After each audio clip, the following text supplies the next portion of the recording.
You spent 3 hours cutting, pressing, and sewing your fabric, and now your seam is crooked, puckered, or completely off. You try to fix it, but the thread's too tight, your seam ripper's dull, and your fabric's starting to shred. Let me introduce you to the tool I didn't know I needed.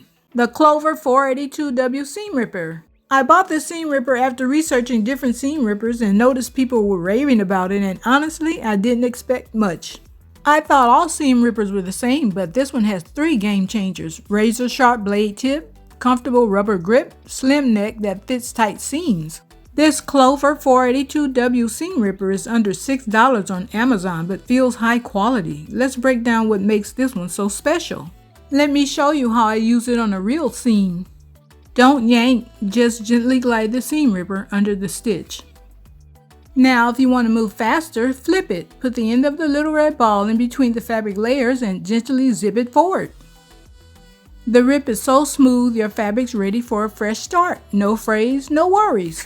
The purpose of the red ball on a seam ripper isn't just for show, it's there to protect your fabric.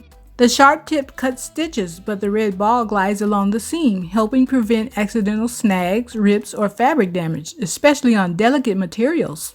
Now, let's compare it to my other seam ripper. My other seam ripper actually snagged the fabric. The Clover, clean, fast, and precise. You can also use this seam ripper to open buttonhole seams, and this is where you really see its sharp edge in action.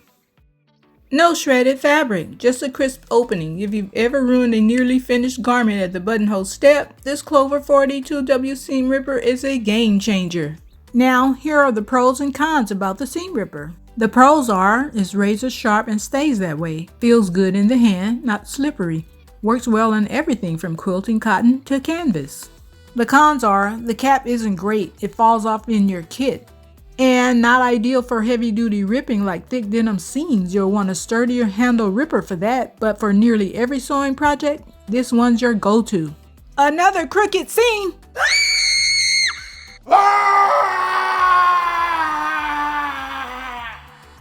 Thanks to the Clover 482W seam ripper. Fun fact. The first patent for a seam ripper was filed in the 1950s, but before that, sewists used razor blades or tiny scissors to unpick stitches.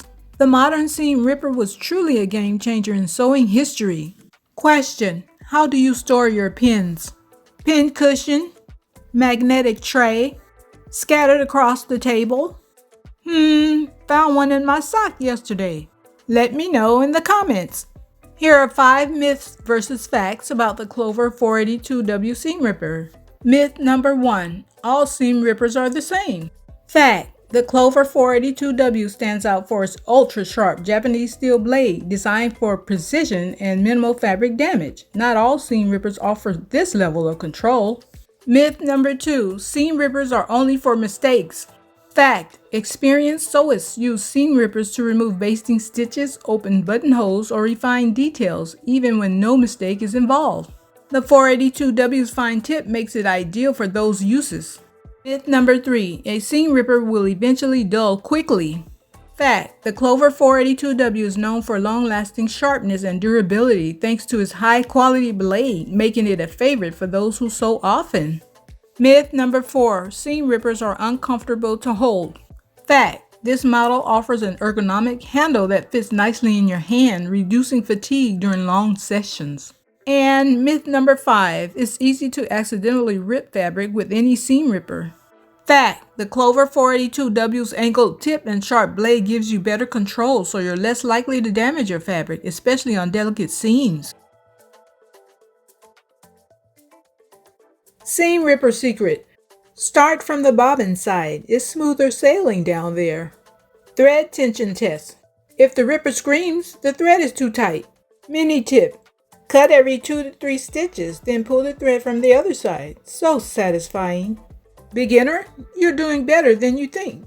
This tool is your teacher, not your enemy. Can you guess what these 4 sounds are?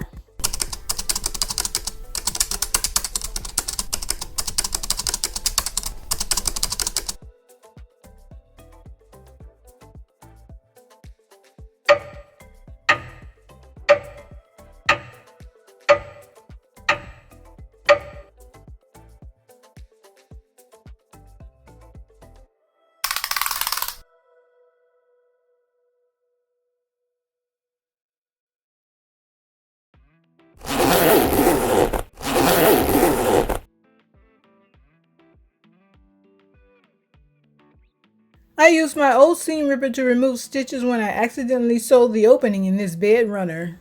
Wish I knew about the Clover 482W seam ripper then. Here are 4 seam ripper hacks. Thread everywhere. Use tape or a lint roller to clean up like a pro. Use clips or chalk to mark what needs to be ripped. Save your sanity.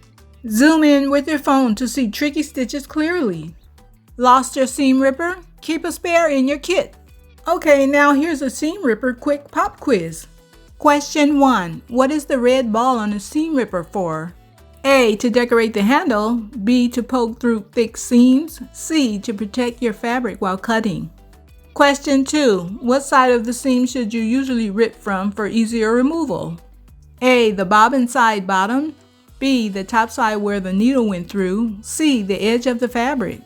Question 3. What should you do to avoid accidentally tearing your fabric when opening a buttonhole?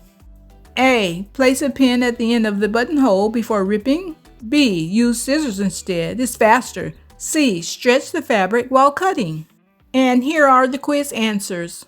Question 1 was C. To protect your fabric while cutting. Question 2 was A. The bobbin side bottom. The bobbin side usually has looser stitches and rips cleaner. And question 3 was A. Place a pin at the end of the buttonhole before ripping. Confidence builder. Did you know you don't have to be perfect to be powerful?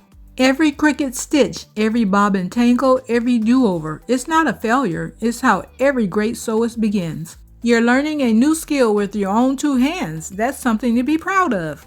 The best part? Fabric forgives, so does thread. You can always try again, and each time you get better. So if you're staring at a mistake right now, smile. You're not stuck, you're growing. Keep going, keep stitching, because you're not just making a project, you're making progress.